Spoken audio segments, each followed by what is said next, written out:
We have been offering our services for the last 150 years to the various textile and leather industries all over the world. Testex Group was established in 1846. It was founded by the silk manufacturers. Then during 1890, the service range is expanded into new laboratory was inaugurated. And during 1970, company name was changed from the silk manufacturer to Testex AG. And during 1993, we have joined the Okotex Association. During 2013, OETI, the OETI Austrian company, merged with the Testex Group. So until now, until 2023, we have our presence in more than 41 countries. So we are one of the founding members of the Okotex standard. In fact, the Okotex standard belongs to OETI. Way back in 1990, it was known as OTN 100, and later on, together with another two more organizations, Testex Switzerland and Mainz in Germany, it was launched as the Okotex standard 100 in 1992. We have our presence in India for the last 2 years, and we have been offering various services to the textile and leather industries and also for the PPE industry, floor covering and the floor covering carpet industry. For the textile, primarily, whoever export to Europe and US, they require this Okotex standard 100 certification, because all the medium and premium segment articles are sold with the Okotex 100 label because of various reasons, because of the legal requirements, because of the customers' brands own RSL, MRSL related requirements. They demand for this certification. And under the Okotex, there are various other standards available. For the chemical industry, we have the Eco Passport, and for the product, that is, as I said, Okotex standard 100. For the process, we have STEP, that is a sustainable textile production. It is the integrated management certification system for the textile and leather manufacturing sector, covering all compliance under one roof. Quality management system, environmental performance, environmental management system, chemical management system, social compliance, occupational health and safety. All compliance are covered under one certification system. And if any product produced, certified as per Okotex standard 100 and also produced in the STEP certified facility, then they will be able to use the label made in green. That is also one of the other standards under the Okotex umbrella. So this is about under portfolio under we have been offering to the textile and leather industry. So now I will over to my Deputy Country Manager, Dr. Ruma. So see, basically if we talk about Okotex or in general, it's a very modular system of operation. Okay, so we have got it in three parts. We have standards which caters to different aspects of the process. For input chemistry, we have Eco Passport, where we control or monitor the chemicals that are going inside your process. For your production, we have sustainable textile production, and for your RSL compliance, we have RSL or the requirement from different brands, we have the standard 100. So basically, when you are talking about MRSL, it is Eco Passport. Okay, MRSL, that is the manufacturing restricted substances. You have Eco Passport. For processes, you have STEP, wherein your whole facility is actually evaluated in terms of 6 different modules. And the modules are chemical management, environmental performance, then occupational health and safety, then there's quality management and corporate social responsibility. So it is a very holistic approach. And you need to score, and you have to pass in every module to get a certificate. And only the production is not sufficient, so we are actually adding the production with RSL compliance to give you something called made in green. So made in green is a very transparent and very verifiable tag which a manufacturer can use, and it gives you complete traceability of who are the people involved in the process. For example, I am a manufacturer. I have got a MIG which I have displayed. Okay, anybody can scan it and see who is the supply chain. Where is the supply chain? This is how transparently this whole system is. We also have for the management things, we have got our responsible business which is launched 2 years back. And for Ecotex Standard 100, uh, we tend to divide the cost across the supply chain and at the same time try to control the supply chain by means of what you say continuous certification. For example, I'll give you an example. A spinner, if he is certified and with that certificate he is passing on his products to a weaver. So the weaver does not have to pay the testing charges for the yarns. Again, the weaver is passing on to a processor. Same thing applies. The processor then is giving it to a garmenter. Then the garmenter has got all the certified sources. He only has to pay for his whatever he is doing at his premises and do not have to pay for his earlier steps of the supply chain involved. And this is how we work. Nonetheless, and we would like to talk about our CE, Conformity Europe certification. We are a notification body 0534 and we have got this range of PPEs which we can certify. Being among them is the high visibility clothing, electrostatic protective clothing against thermal hazard. Ma'am, I have a question. You have mentioned here the range of services, right? There are textile technology. Which is basically catering to the personal protective equipment. I wanted to know about this personal protective equipment. It is a wide range. Basically, if you come down with a particular standard, a requirement, UN requirement, there are lots of tests that is involved. So you have to tell us what particular that you want. So when the customer comes back to us saying that this is what they want to do, what is, see basically it is not like I'll tell you. So you cannot say what am I fit for. Rather, it starts with a definition. What do you want to supply it for?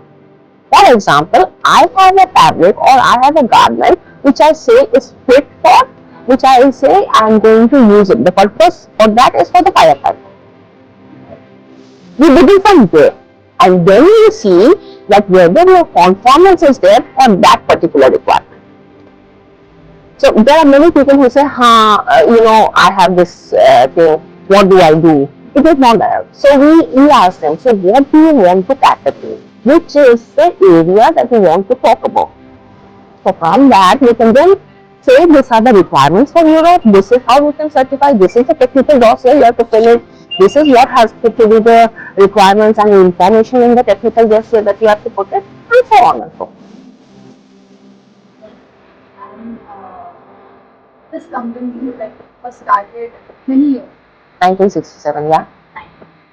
And it was named after silk line. So see, there are two. We have our parent company is Testex, which we started as a silk manufacturing unit. I mean, silk manufacturing research institute, catering to the silk industry. Ours was it was way back in 1854, right? 1865 or 1854? Districts. Testex. 18. So, but ours was started in 1967 as a carpet research institute. So we have this old knowledge, I mean decades and centuries of knowledge of working industry. And we were not commercial certification bodies as such. We were all research institutes basically. We have worked on this process, we have our own research laboratories, we parallelly do research and we continuously update our requirements. The research institute that now the commercial. One aspect is commercial, one aspect is afford. See, every research institute also needs money to run the research and the money has to be there. And we are also one of the approved training providers for the ZDSC zero discharge of hazardous chemicals, which is the firm based in Netherlands.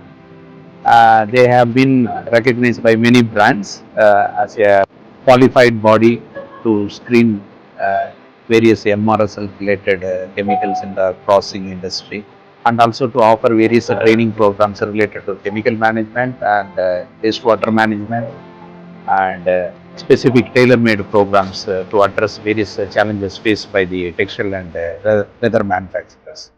So we have been offering various programs under this ZDS as an approved ZDC training providers provided to various processing sectors in India and also in various other countries.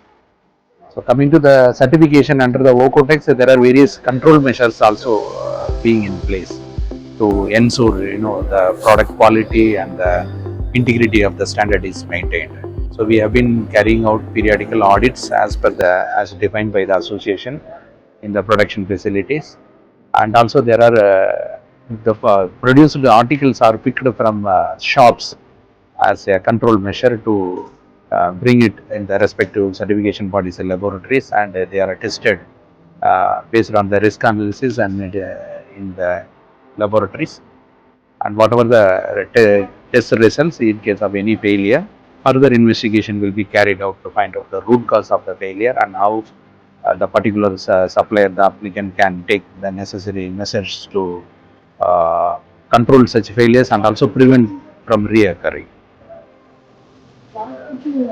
India is very cluster based and segmented industry because the textile is concerned. So how difficult and challenging you find this all certification? Okay. So it's 95% is the SME, only 5% is the corporate. Corporate may be required this kind of certification. But what about that SME that are very how challenging? Yeah, it is very much challenging now, and now for the small and medium industries, they have to now improve their infrastructure, because we are not only talking about the testing. We are also talking about the minimum quality management system and all the applicable requirements as per the ILO requirements related to social health and safety. So if anybody wanted to cover their process portfolio under this kind of certification like OCOTEX, they have to improve their infrastructure. They have to improve their documentation system and traceability system. So until then, it may not be possible for them to get such value-added certificates. So it is a big challenge for them, and the industry is proactive in the sense, even if for a small companies, they wanted to get such a enter in the, get their products certified as per these standards, they take efforts and they invest in the necessary areas for meeting the requirements. So it is a long way for to include many people, such producers under this, but there are a positive sign in the industry, because they have only two options: either they invest and improve, or they will be left out. They cannot take part and cater to such kind of premium brands. So here, if you talk about these clusters, okay, and you talk about the small players, first, we have to break certain concepts. Human these requirements are not only for Europe. This is also relevant for India, because why this was in the first place, the standards have come into being because there were certain concerns related to the chemicals. And human body, a European body and a Indian body is the same. So this has to be a part of the regime. I mean, this certain requirements, chemical requirements, certain bandings has to be part of a regime, whether it is a production regime, whether it is export, or whether it is for export client, exporter client, or for a domestic one. Now, this is somewhere where even all our domestic brands has to be proactively working on it. So we had a lot of criticism about fast fashion, right? Where use and throw, there is a circle. This has to shift. You need to buy things which are going to be with you for a long time, which caters to the quality you require, and it does not have any. See, when I buy a pillow cover, it should not end up in me being having a victim of cancer because of the pillow cover. So these are the things which we have not made our Indian clientele aware. Today, we need this awareness into our consumers and customers. And this is a very much, and for the small players, yes, they have to also be proactive. If I spoil something, it is not confined to my case. It is basically going to affect and impact the environment, the planet in multiple ways. So regulations has to be in place and everybody needs to comply. It is not a European concept or an American concept. It is a global concept. It needs to be addressed. And it's to be addressed now. Because already we see how much climate change and what sort of heat wave we are experiencing now. It is, all time high in the last 10 years, 15 years. And why was it coming? We are all responsible. We have to somewhere sit up and say, yes, we are responsible. We need to take action. It is not anybody else's responsibility, somebody else's responsibility. It is everybody's responsibility. This is how I would like to conclude.